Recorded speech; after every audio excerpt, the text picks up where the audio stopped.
लौकिकी उडाला पातेरा. तुकोबांनी दृढ निश्चयानं सतीचं वाण घेतलं. आजवरचे आपले सारे आयुष्य वायाच गेले याची खंत त्यांना जाळीत पोळीत होती. आपण ज्याला सुख मानित होतो तेच दुःख होतं, ज्याला पुण्य समजत होतं तेच पाप घडत होतं. अशा दिशाभुलीत आपण सापडलोच कसे याचं राहून राहून त्यांना नवल वाटत होतं. आपल्या हर एक कृतीत मीपणा अहंकार होताच होता. आता तोच आधी दवडावयास हवा हा विचार तुकोबांच्या मनी निश्चित झाला. म्हणून त्यांनी सेवाव्रत अंगीकारिले. कोणा पांथस्थाची वाटेत गाठ पडली की ते त्याचे ओझे आपल्या शिरावर घेत, त्याला थोडा विसावा घेऊ देत. पर्जन्यकाळी रात्री अपरात्री गावात येणाऱ्या वाटसरूला चावडीत वा देवळात नेऊन पोहोचवीत. त्याच्यासाठी आपल्या घरातून अन्नपाणी नेऊन देत. यात्रेकरूंचे चालून चालून सुजलेले पाय पाहून ते गरम पाण्याने धुत, त्यांच्या पायास तेलही चोळत, त्यांचे हातपाय रगडीत. मुंग्यांना साखर घालावी, दुर्बल गाई बैलांना चारा आणून घालावा, म्हाताऱ्या कोताऱ्यांची कामे आपणहून करावीत, आजाऱ्याला दवापाणी द्यावे, उन्हाळ्यात दारी पानपोई घालावी. अशा नाना परीने ते लोकसेवा करीत राहिले होते. संतांची गाठ भेट होताच त्यांना अपार आनंद होई. लोकलाज सोडून ते त्यांना भर रस्त्यातच लोटांगणी जात. आग्रहाने त्यांना देऊळवाड्यात घेऊन येत. 4 दिवस ठेवून घेऊन त्यांच्याशी रात्रभर जीवाभावाच्या गोष्टी बोलत बसत. संत मंडळी त्यांना धीर देत, परमार्थातल्या खानाखुना सांगत. चित्तशुद्ध कसे करावे, सुखदुःखादी द्वंद्वापासून आपली सुटका कशी करून घ्यावी, नवविधा भक्ती कशी साधावी, नाना गोष्टीतील वर्मे संत त्यांना समजावून सांगत व उपदेश करीत. परमार्थातही धीर धरावा. योग्य वेळ आली की सद्गुरू भेटतात. आपण आधी चित्तशुद्धी करावी. चित्तशुद्ध होताच तो गोपाळ आपणहून भेट देतो. त्यासाठी भावयुक्त नामस्मरण करीत राहा. एकांतात असा साधू संतांशी सुखसंवाद सुरू झाला की तुकोबा आनंदाने ओसंडून जात. हा सहवास त्यांना फार आवडे. तुकोबांना वाटे या संतांच्या चरणी आपण मिठी घालावी, त्यांच्या दासांचाही दास व्हावे, त्यांच्या पायीचे पायपोस व्हावे, त्यांच्या घरी केरसुनी होऊन त्यांचे अंगण झाडावे, त्यांच्या सेवेसाठी तन मन अर्पण करावे. तेच आपले कल्याण करतील. तेच खरे कृपावंत आहेत. तेच आपले मायबाप आहेत. तेच जगाचं कोट कल्याण करतात. त्यांच्यासारखे जगात पुण्यवंत परोपकारी अन्य कोणी नाही. त्यांच्या आशीर्वादानंच तो पांडुरंग आपल्या हाती येईल. संतांना निरोप देताना तुकोबांना फार दुःख होई. उराउरी भेटून ते म्हणत, लाभे लाभ धुनावला जीव धाला दर्शने. मग काकुळतीला येऊन ते संतांना विनविनी करीत, कृपाळू संत सज्जन हो, तुमची मजवर अखंड कृपा असू द्या. तुम्ही पांडुरंगाला माझी आठवण करून द्याल का? माझं आर्त त्याच्या कानी घालाल का? मी अनाथ आहे, अपराधी आहे. खरे तर मजसारखा आगळा पतित आजवर कोणी झालाच नसेल. पण मजसाठी तुम्ही मध्यस्थी करा. पांडुरंगाला म्हणावं, या तुकयाला तुझ्या पायापासून वेगळा करू नकोस. तुमचं तो ऐकेल हो.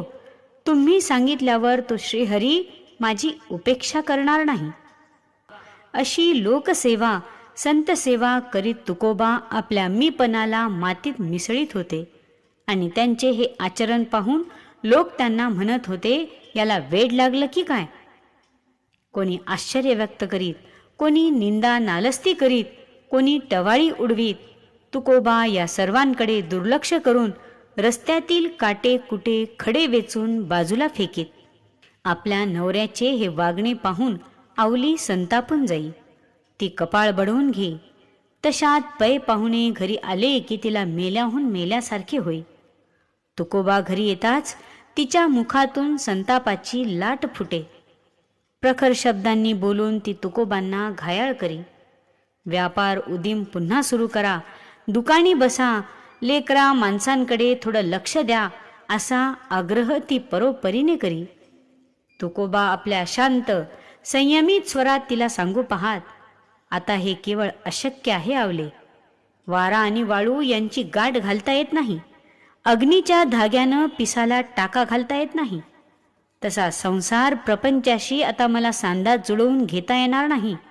जे घडेल ते घडेल.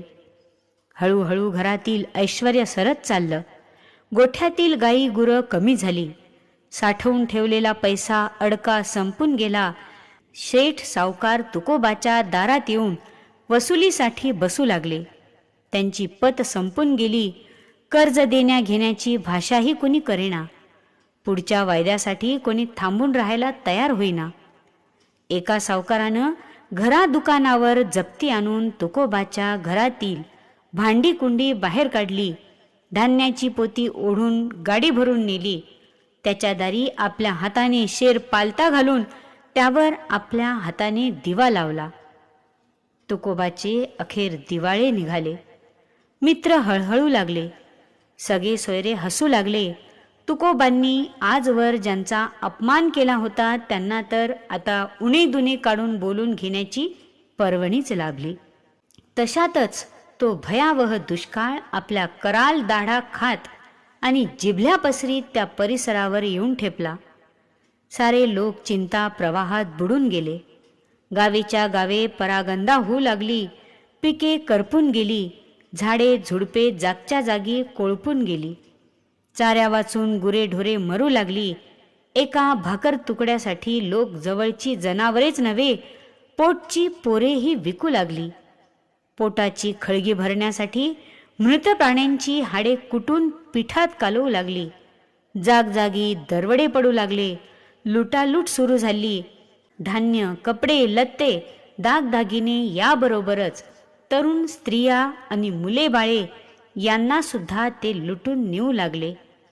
सगळीकडे हाहाकार उडाला होता. तुकोबाच्या घरी कन्या रांधून खाण्याची, झाडपाला शिजवून खाण्याची पाळी आली. दुधातुपात माखलेल्या पोराबाळांना पाण्याचे घोट घेऊन पडून राहायची वेळ आली. प्रपंचाची पार दैना दैना उडून गेली. तुकोबांना वाटे देव आपली परीक्षाच पाहतो आहे. तुकोबा निग्रहाने पांडुरंगाला सांगत, अरे हा संसार प्रपंच माझा नव्हेच, तूच तर हा सारा पसारा मांडलेला आहे. केला प्रपंच तो चालवी आपुला. तुला कोणाला तारायचं तर तार, मारायचं तर खुशाल मार. मी तर तुझ्या पायावर डोकं ठेवलं आहे. या उपाधीपासून वेगळा होऊन राहिलो आहे. तुझ्या माथी सारा भार ठेवून लौकिक व्यवहार सांडून बसलो आहे. तू लोकपाळ आहेस, मी तर तुझा दास आहे. देवा, दिवाळं तुकयाचं निघालेलं नाही, दिवाळं तुमचं निघालेलं आहे. सारा संसार लटिका आणि तूच एक खरा, या संतांच्या वचनावरील माझा विश्वास मी ढळू देणार नाही. धनुष्यापासून सुटलेला बाण जसा माघारी फिरत नाही, मेघवृष्टीच्या पाण्याशिवाय चातक कोणतेही पाणी पित नाही, माझाही तसाच निर्धार आहे. देवा, आता तुझे दर्शन घडल्याशिवाय मी या वाटचालीतून परत फिरणार नाही. रस्त्यातील चिंध्या गोळा करून मग माझे काहीही हो, झाडपाला ओरपडून खाईल. राणा वनात राहीन, पण तुझी भेट करून घेईनच घेईन. लोक हो, नका मजपाशी वदो प्रपंचाविषयी, आता नाही कावे कानी मज देवा विनवानी. तुकोबाची पहिली पत्नी रखुमाबाई आणि तिचा मुलगा संतोबा याच दुष्काळात काळाचे भक्ष बनले. जणू तुकयाच्या घरचे हे 5 घास खाऊन मगच तो तृप्त झाला. तुकोबा देवाला फक्त म्हणाले, काय जाणो देवा होशील निजेला, नेनोजी विठ्ठला माय बापा.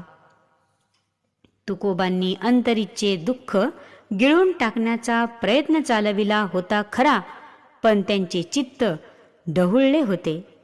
देवाने आपल्याला भेट द्यावी, आपल्या हातून खरा परमार्थ घडावा म्हणून आपण धडपड करीत आहोत. आणि हा देव आपल्याला काय दाखवतो आहे? तळमळून ते करुणाभाकेत, पांडुरंगा, मला असे भयारूढ करू नका, माझे गुणदोष पाहू नका, मला नेणत्याला रडवू नका. आपल्याला अळवून अळवून माझे प्राण कंठाशी आले आहेत. माझी करुणा आपल्याला कशी बरं येत नाही? मी तर दीनाहून दीन झालो आहे. आपण दीनानाथ म्हणून प्रसिद्ध आहात. आपल्या कीर्तीसाठी, प्रतिष्ठेसाठी तरी धावून या. मला याहून अधिक धीर धरवत नाही. आपल्या खरे खोटेपणाविषयीच्या शंकेने माझे हृदय भाजून करपून जात आहे. माझा विसर आपल्याला का पडला आहे हेच कळेनासे झाले आहे. लटिका ऐसा म्हणता देव, संदेहसा वाटतसे, ऐसे आले अनुभवा, मजही सेवा करिता. देवा, या जगात तू खरोखरी नसशील तर हा परमार्थाचा लौकिक व्यर्थच वाढविला की रे? धड प्रपंच नाही, धड परमार्थ नाही, असे होऊन राहिले. या जगात देव नाही हे खरे असते तर तुझे वेड तरी मनास लावून घेतले नसते. आश्चर्य ते एक झाले, मना आले माझी या, मढ्यापाशी करुणा केली, तैसी गेली वृथाही. अरे पंढरीराया, तुझ्या प्राप्तीसाठी केलेले सारे प्रयत्न व्यर्थच गेले ना. जे जे आळी केली ते ते अवघी गेली वाया, उरला पंढरीराया श्रम माझा. अरे तुझ्या प्राप्तीसाठी काय या शरीरावर शस्त्र चालवून ते कापून काढू? त्याला काय आगीत फेकून देऊ? राणावनात जाऊन शीत उष्ण सहन करू? मौन धारण करून गप्प बसू? का भस्माची उधळण करून बैरागी बनू? 4 खुंट धरून कोण्या देशीची वारी करू? मला काही कळेनासे झाले आहे रे. तुझ्या प्राप्तीचा उपाय तूच सांग. तुझ्या भावभक्तीचा मार्ग आता तूच दाखव. धन्यवाद.